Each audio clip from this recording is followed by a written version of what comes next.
Welcome to కిప్ TV. నేను మీ anchor Fatima. Kolkata trainee doctor మీద జరిగిన అత్యంత పాశవికమైన దాడిలో సంచలన నిజాలు వెలుగులోకి వస్తున్నాయి. కోల్కతాలోని ఆర్జేకర్ ఆసుపత్రిలోని ట్రైనీ డాక్టర్ గత గురువారం అత్యంత దారుణంగా అత్యాచారానికి గురై ఆ తర్వాత హత్య చేయబడింది. ముందుగా ఈ దారుణం చేసింది సంజయ్ రాయ్ ఒక్కడే అని అంతా అనుకున్నారు. కానీ ఇప్పుడు పోస్ట్ మార్టం రిపోర్ట్ లో సంచలన నిజాలు వెలుగులోకి వచ్చాయి. ఆమె కడుపులో ఏకంగా 150 గ్రాముల సెమెన్ ఉన్నట్లు రిపోర్ట్లు వెల్లడించాయి. దీంతో ఇప్పుడు దేశం అట్టుడికిపోతుంది.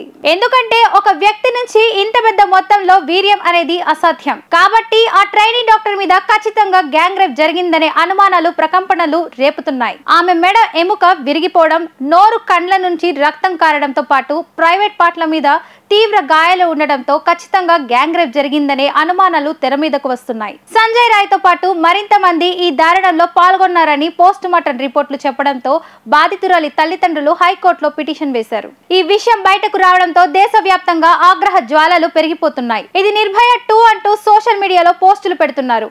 అయితే ఇప్పటి వరకు ఈ కేసులో ఇంకా ఎవరెవరు పాల్గొన్నారనేది బయటకు రాలేదు. కేసుకు ఇంకా సాగదీయడం తీవ్ర విమర్శలకు దారితీస్తుంది. ప్రస్తుతం ఈ కేసును సిబిఐ విచారణ చేస్తుంది.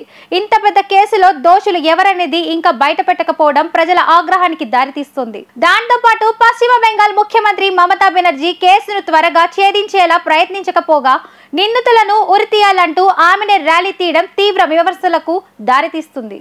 ఎందుకంటే ముఖ్యమంత్రి, ఆరోగ్య శాఖ మంత్రి అయిన మమతా బెనర్జీ నిందితుల మీద చర్యలు తీసుకోకుండా ఉరితీయాలంటూ ర్యాలీ చేయడం ఏంటని ప్రశ్నిస్తున్నారు.